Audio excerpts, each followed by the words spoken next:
Hello everyone, and welcome back to Artist Questions. This is the mostly weekly live stream where we look at some of the biggest questions facing contemporary artists today.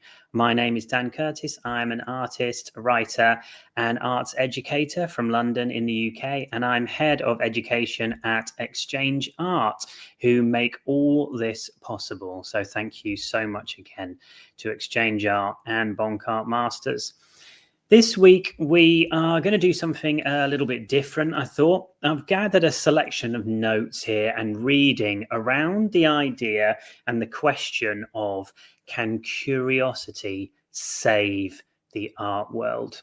What do I mean by that? Well, in terms of thinking about something that I was talking about with Martha Lamont the other day, who is my amazing co-director and co-host on the Healthy Artist podcast. And she said something to me which I found quite striking the other day when we were recording a new episode.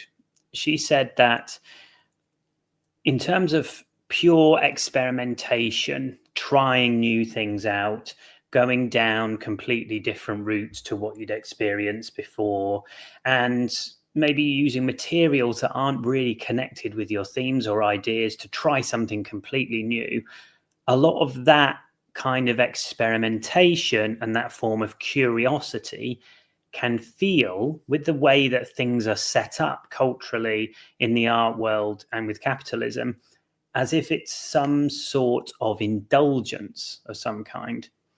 And I really related to that, and I found that quite striking, the idea that purely playing or experimentation or coming back to trying new things in our work can feel like some sort of extra add-on that we shouldn't be doing. And what is that about? So I began to think about the nature of curiosity and its relationship to the art world. And I've been doing a bunch of kind of reading and thinking on that this past week. And so I'm just going to share with you some of the things I've been thinking, some of the things I've found, and then maybe some ways that we can reframe the idea of curiosity and experimentation in our work. This comes off the back of recording an episode, as I was saying earlier this week, which is coming out tomorrow as I record this.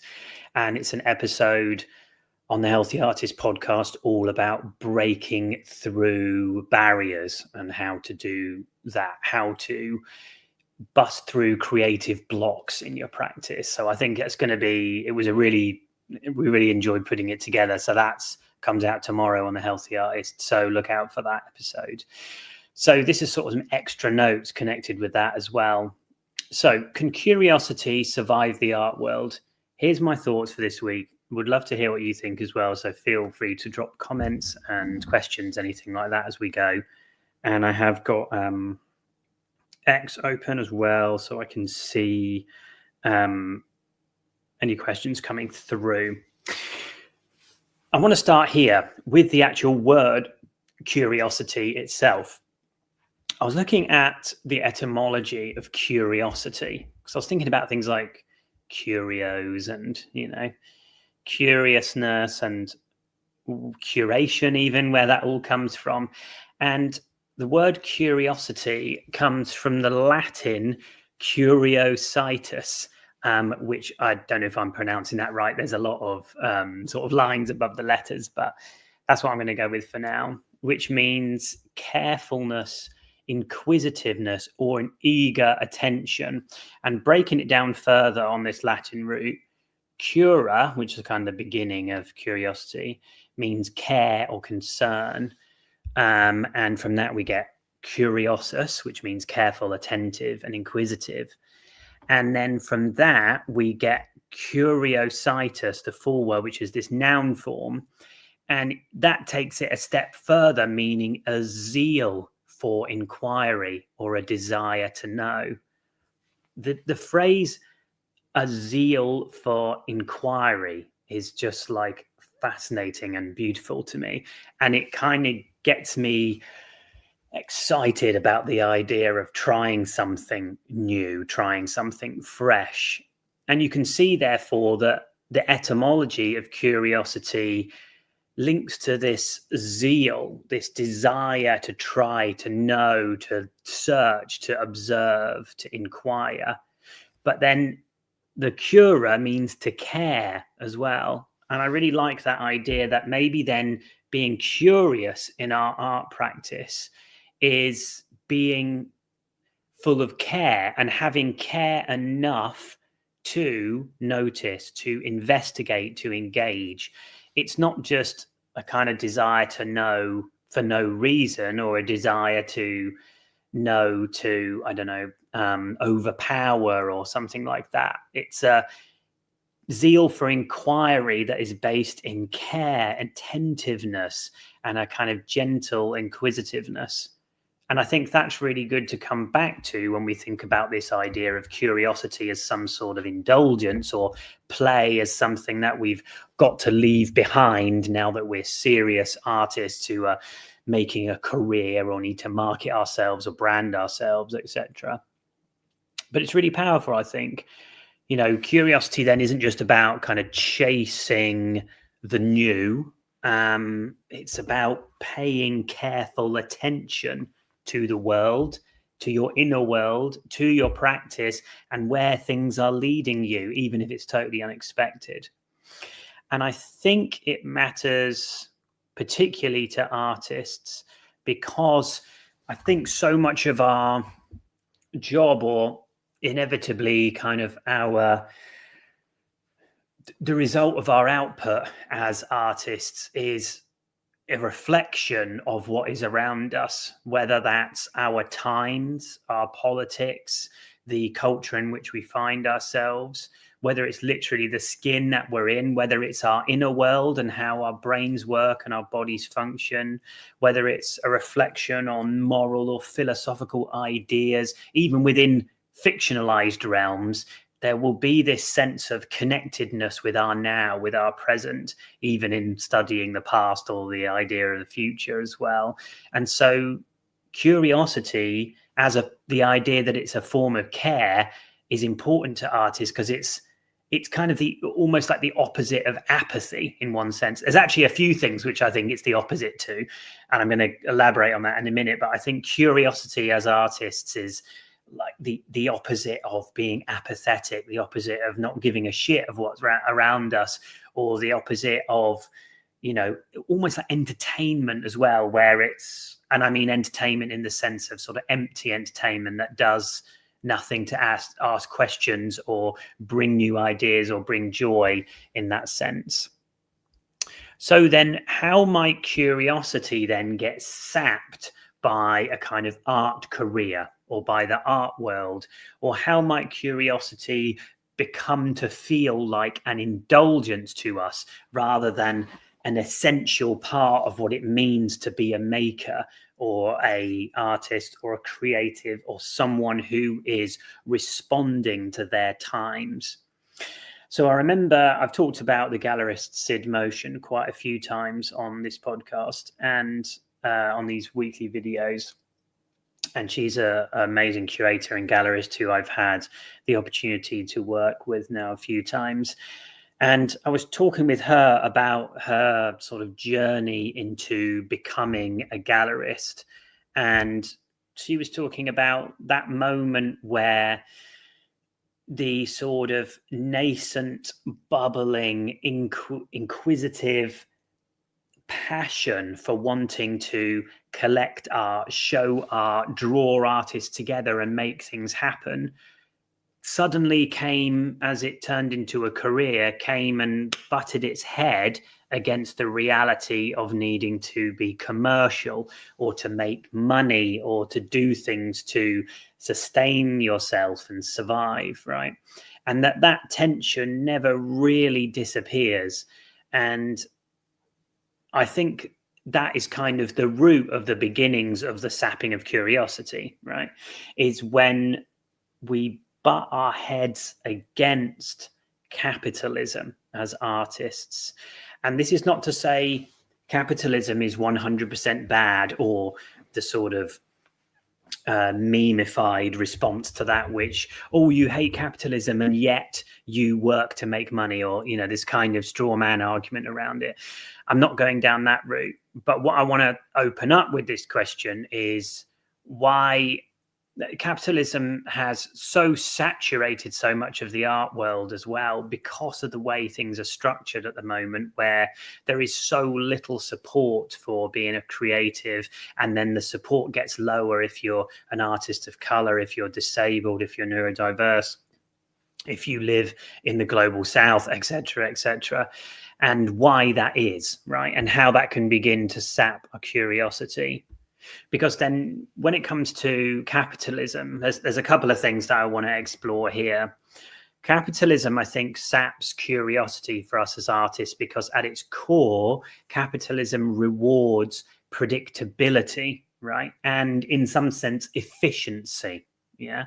Not wonder, not curiosity, which on the other hand seems in capitalist terms wasteful because it doesn't immediately yield a product, and it doesn't immediately, well, it literally resists clear metrics. It resists being able to show you that this was worthwhile, but worthwhile in this framework, in this capitalist framework, not worthwhile in the fullness of life and as an artist, but worthwhile in this framework because it needs predictability, it needs efficiency, and it needs to be able to be repeated over and over. Yeah.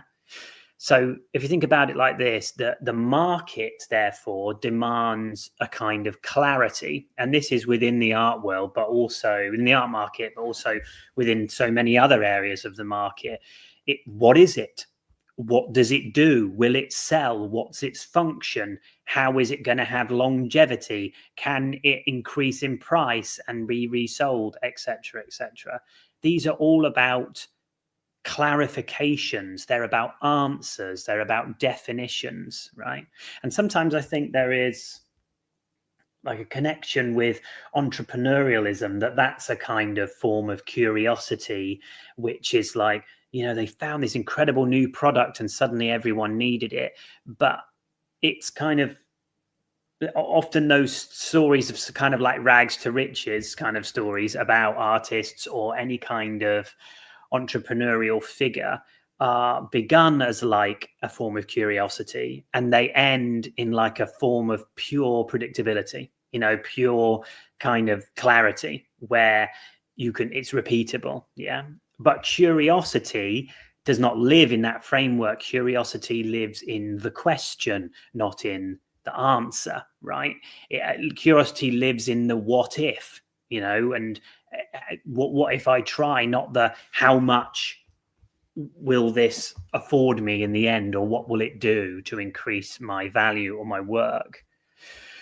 And then not only does capitalism then start to block curiosity and kind of its need for predictability, it also turns curiosity into, then it can kind of take curiosity, not just block it, but actually take it and kind of reform it into a form of consumption. And by that, I mean, instead of sort of exploring ideas, we may fall into the sort of scrolling or collecting of information. And then things become a kind of surface level where we want to kind of see and consume everything, but there is not this slowness to understand things deeply or engage with things that don't make sense, engage with things that are challenging, that are complex, that take a long time to emerge. And when I talk about time, capitalism, of course, accelerates everything, production, attention in particular. And when you think about how fast the art market can be here and suddenly be here, up and down, you see that. And breaking out of that is really difficult. And also kind of finding a new mindset for that is really difficult. I think I mentioned a few times the amazing book All That Glitters by Orlando Whitfield, which is a story about Orlando, who is kind of was a art dealer and collector, a young art dealer and collector, and was kind of accidentally party to one of the biggest art frauds in the world, where his partner, who he writes about in the book, ended up kind of swaying the market, the art market, with kind of nothing more than sort of fear mongering and hype and speed and addiction that kind of the art market can give. And then being able to sell the same piece to multiple people, all this kind of thing, by building this hype around the work. It's all about speed, production, attention. But again, curiosity needs slowness. And importantly, it needs space to go wrong, to fail, and to dwell. But capitalism mistakes then curiosity as an artist for some sort of inefficiency, right? And I think even if we don't want to believe it, if we're spending a lot of time, particularly in social media spaces, where there is either a performed scarcity around art, or there is this, when you look at someone's feed and everything is perception managed, there's this sense of efficiency, product, brand, speed, and everything, that if someone is doing everything right, there is very little space for, I don't know what the fuck I'm doing, I'm trying something out, that kind of thing, right? I actually saw it really well put on this Instagram channel called Philosophy Dog, right? The ultimate irony being that this like amazing philosophy kind of bite-sized video essays that this guy makes, but it's kind of communicated through an animated dog, right? And the kind of irony in like the attention economy, that ideas that need a lot of processing and slowing down can only be communicated to us now through animated animals of some kind, because then we'll stop and listen. Obviously, that's a kind of extreme way of putting it, but I think that's quite funny, in that sense. But he did a great video recently, and I'm going to kind of paraphrase what they were saying, or what the dog was saying in the video. But he was saying this kind of amazing idea that the one reason why social media spaces are so polarizing, and by that I mean it seems to be like all or nothing, black or white thinking, it's got to be like success, not experimentation, is that nuance is not commodifiable as an idea. And he says you can't create a brand around inquiry. You can't create a brand around not knowing what the fuck you're doing, right? And I think that's really interesting way of thinking. Like, capitalism requires this speed, efficiency, and the branding of oneself as an artist, sometimes to such an extreme that the idea of you experimenting can be seen as luxury or ridiculous or the opposite of what you're supposed to be doing. If we go so far down the brand guidelines of, viewing ourselves as a product, we can end up losing the whole sense of wonder in what the point we were doing art in the first place, what it was all about.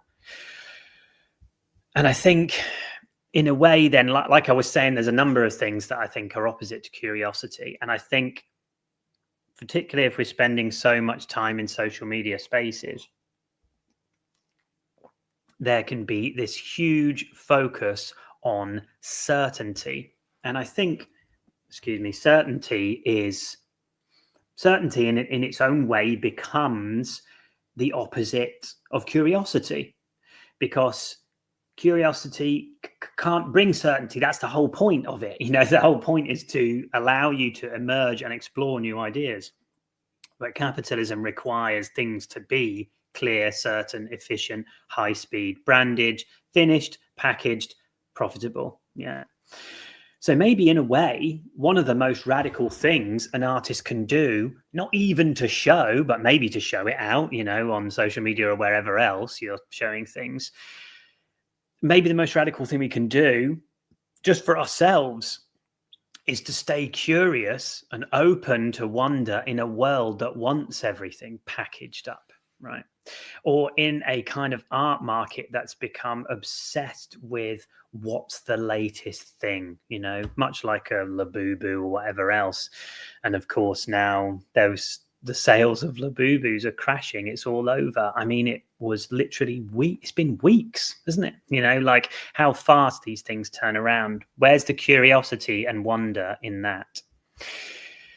So then, in this final kind of 15 minutes, then, thinking about all that, and this is not to say a woe is me thing. This is just I really want you to think about curiosity as a radical act of wonder against the branding of yourself, right?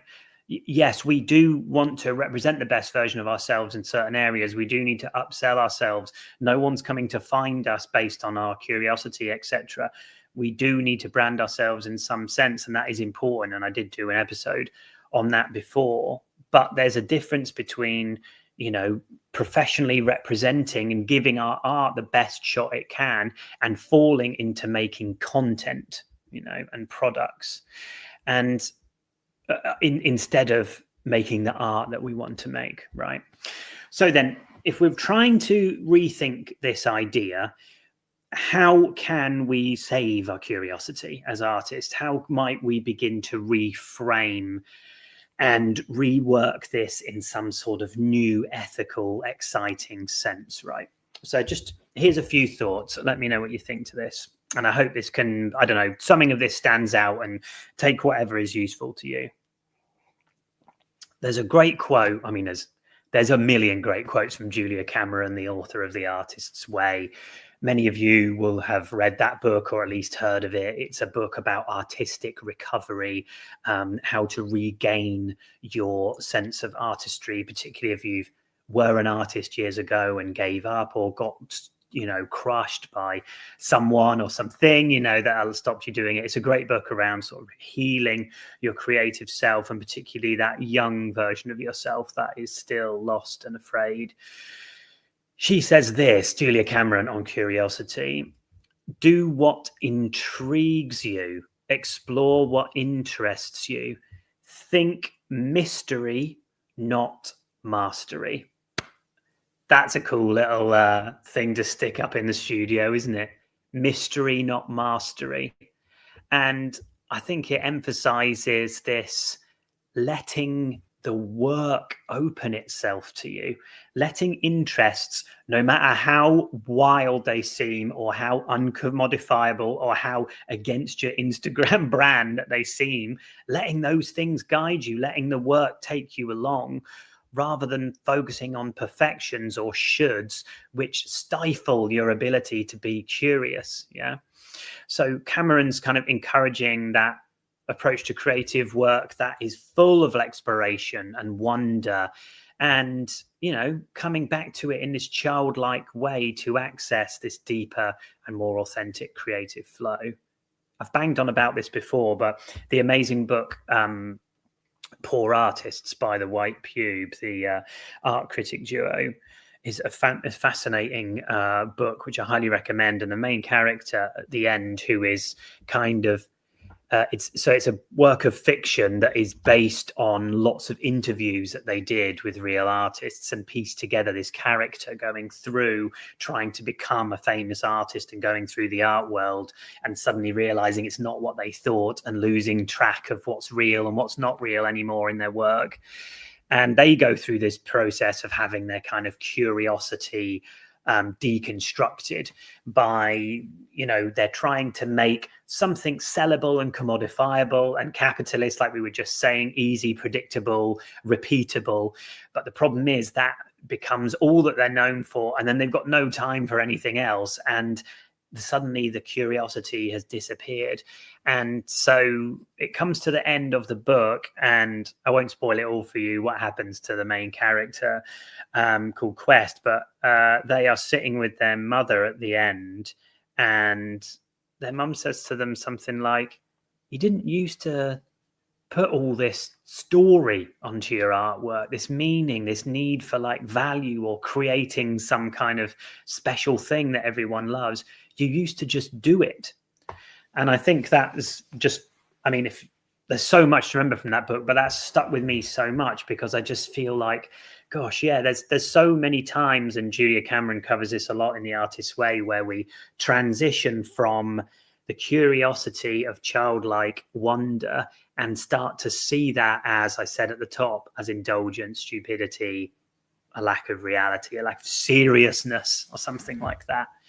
And I guess the problem is that it's kind of seeing play and curiosity as fundamentally unserious, which is bullshit, isn't it?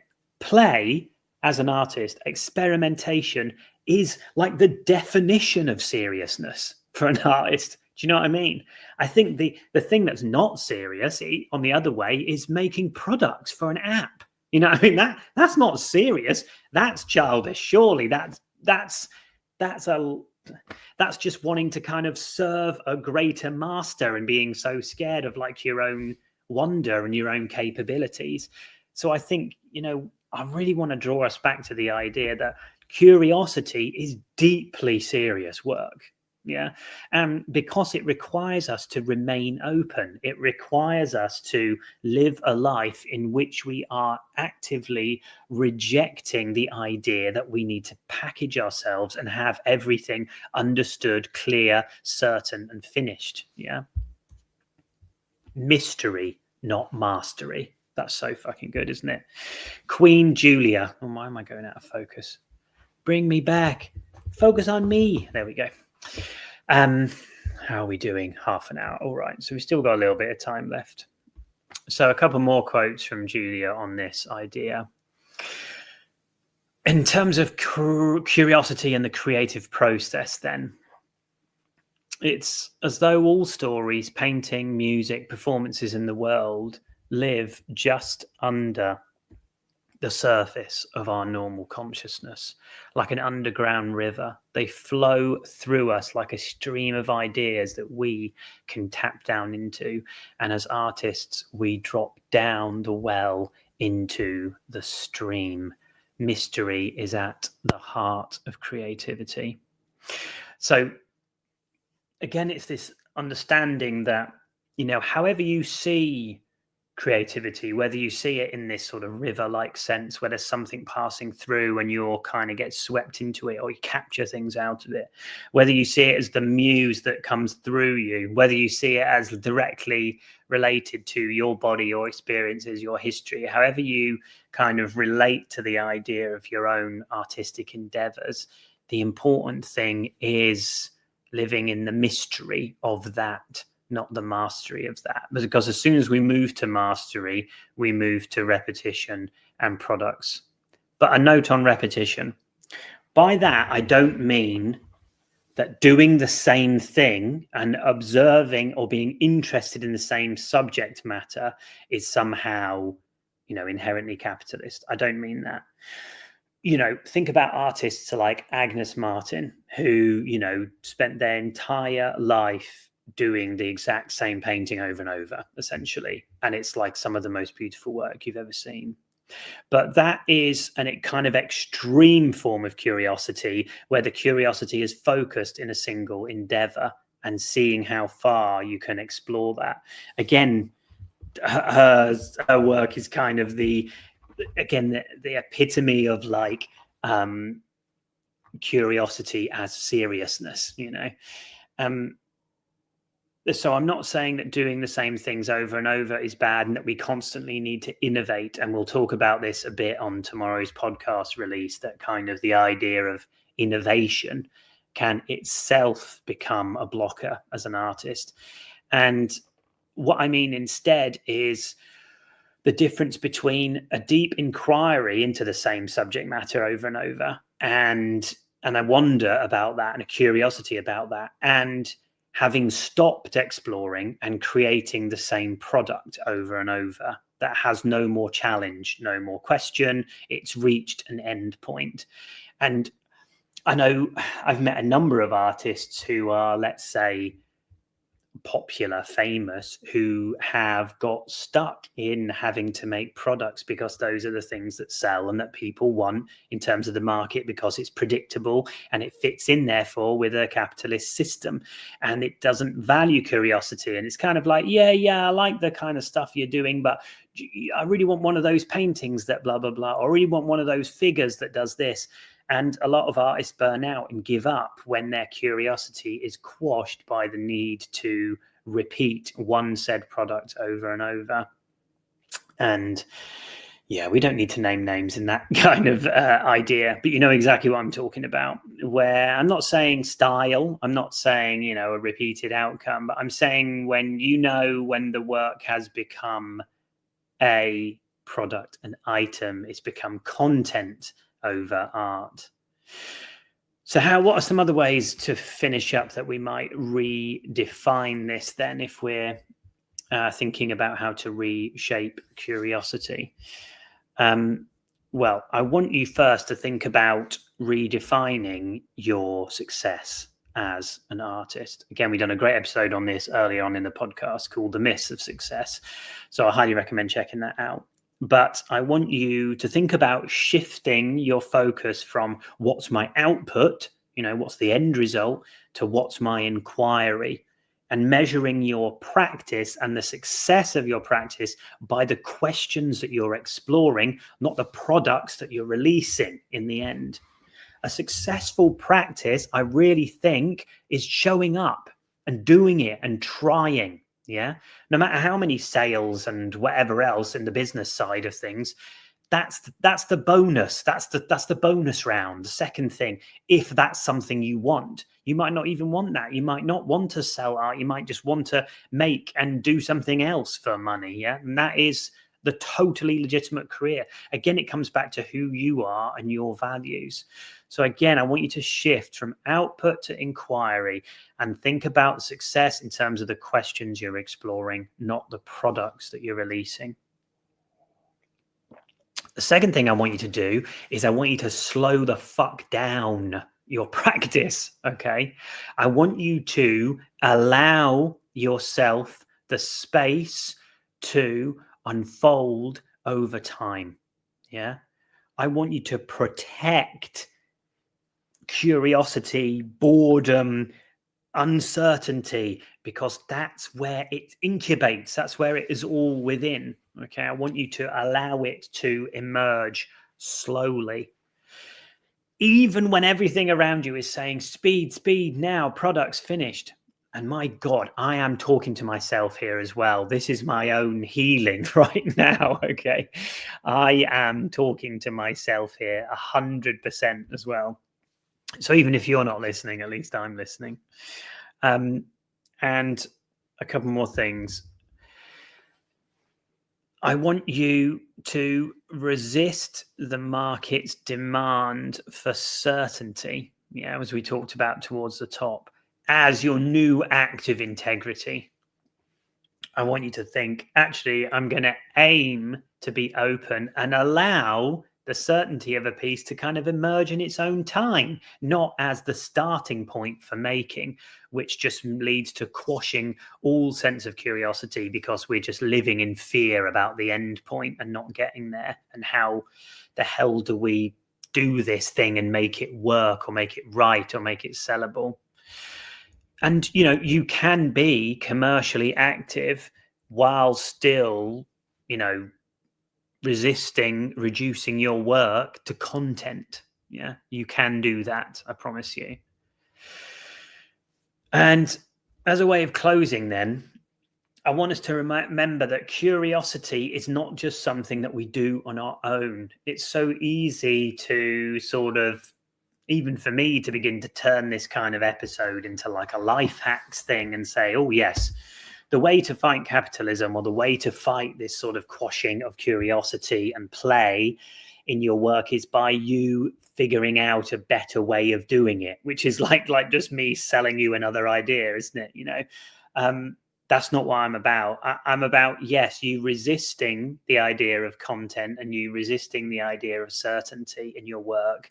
And one way you can do that is through community, is through connecting with other artists, whether that's being in a shared studio space, running projects, making things happen yourself, or connecting with other artists online, IRL, however that means. It's showing up for your practice because you are connecting with like-minded thinkers who are also on the journey and may be in that vulnerable space too. And I promise you, your curiosity will explode in development in relationship to other people, especially when you're helping others to be more curious as well, especially when you're helping others to break through those blocks of, oh, but will this sell? But is it good enough? Or should I try this material I've never used because I don't know if it will work, etc., etc. All this like need for certainty.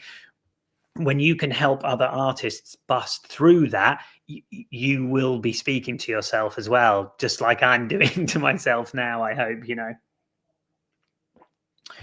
I'll give you an example from my own life. This past week, I've hit on some new drawings, kind of plans for something bigger that I'm very excited about, but that I have been full of nerves because they are very new. It's very fresh. It's very curious. And curiosity, of course, it is inherently vulnerable, and you have to kind of be in that vulnerable space.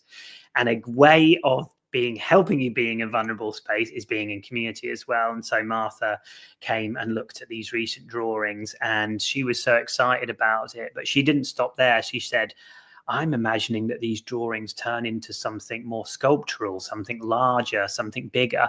And suddenly I was like, oh my gosh, I hadn't thought about that. Because even though I was exploring new ground and being curious, my curiosity was still limited in some sense by fear around the edges. And she doesn't have that fear because it's not her work. So she's able to be like, what about this? What about that? And suddenly loads of new ideas are opening up to me that I hadn't thought of. And the curiosity over the fear is kind of winning, in terms of the battle for integrity and the battle for my brain and the battle for my own stability, So it just shows that, again, community, however that looks for you, is the way to do it. Trusted mentors. Yeah. Because, in these kind of creative pockets, it's really the only way that curiosity can survive outside of the extractive systems like capitalism, like social media. And maybe another way is, to finish in terms of that sort of community side of things, of way of reinforcing and reopening curiosity in your practice and in your life is, and what we try and do with the Healthy Artist podcast really, is to talk openly about the struggles, about money, about the systems that surround us, about our labor. It's about kind of learning to say no as well to products, partnerships, projects or partnerships that ask you to compromise your curiosity and your spirit of inquiry for the sake of speed or branding or sales or something like that. Yeah. It's kind of developing a rigor of curiosity. And like I said, curiosity is deeply serious work. And I really want you to go out, and maybe this next week or next month, or even thinking towards the end of this year, we're not far off the end of the year now, and thinking, how am I going to kind of really give over time to, developing the art of curiosity within my work, developing uncertainty, developing trial, error, and developing play. Play is deeply serious, friends. It's not childish. It's not something we're supposed to drop when we become a real artist or something like that. Play is essential to our practice, and it's the only way I think we get to the refinement of work. We cannot start our process with the end point. It doesn't make sense. Or if we do, it will result in us doing the same things over and over, and as I said earlier, not the same things in terms of you're not allowed to explore the same subject matter. I mean, creating products that have an efficiency but they've lost all your heart, and lost all your curiosity.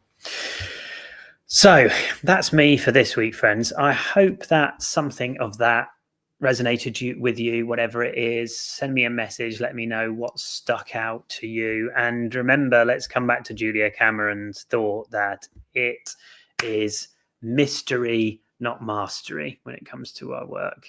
Do what intrigues us, explore what interests you, even if it's really weird shit, maybe even dedicating time each week to doing things that no one has to see, that it's just about exploration. And listen to our new episode tomorrow, which is all about breaking through creative barriers, and when we've got creative blockages in our work, how we can smash through that. And we've talked a lot about this idea of things you can do to help you re-embrace kind of uncertainty and curiosity in your work, and help you to break through the kind of fears of, my work must be genius or constantly inventive and new, or fears around I must be a success instantly, and that kind of thing, which at the end is toxic, isn't it? And stops us from engaging. Well, friends, we're up to 45 minutes.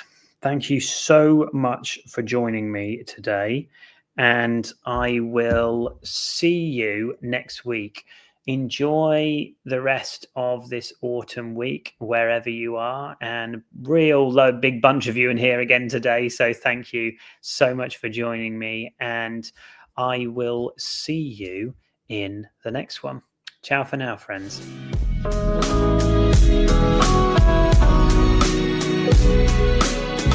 Thank you.